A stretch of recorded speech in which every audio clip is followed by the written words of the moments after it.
l'agit préparé à Tirou, pour exactement à l'occasion de cet événement. En cette date symbolique du 8 mars, nous ne célébrons pas seulement un rendez-vous du calendrier. Nous réaffirmons un engagement universel, celui de l'égalité, de la dignité et de l'émancipation pour toutes les femmes. Ce soir, je souhaite rendre un hommage particulier aux femmes marocaines ici présentes.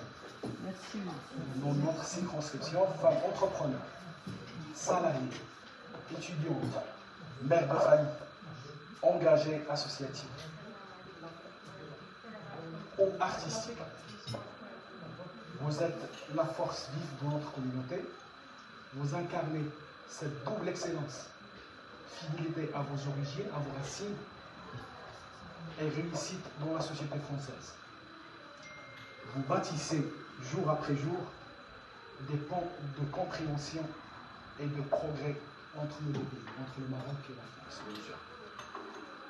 Certains d'entre vous sont arrivés ici il y a quelques années. D'autres sont nés sur le sol français. Certains portent le voile, d'autres non. Certains dirigent des entreprises, d'autres accompagnent les plus fragiles.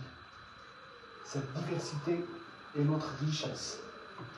Elle reflète la réalité d'un Maroc moderne, pluriel et fier de son identité.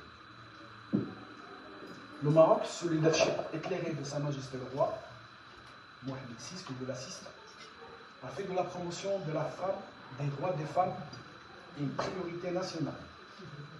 Les chiffres que je vais citer tout à l'heure le confirment. Le taux d'alphabétisation des femmes est passé de 27% en 1994 à plus de 70% aujourd'hui. Vraiment, c'est les statistiques de 2024, avec des progrès remarquables au milieu rural. Plus d'une étudiante sur deux dans l'enseignement supérieur est une femme. Et elles sont de plus en plus nombreuses à s'orienter vers des filières scientifiques, techniques et de leadership. Moi j'ai entendu hier une vidéo quand même pour les Marocains, c'est quand même 41% des Marocains au monde sont des ingénieurs.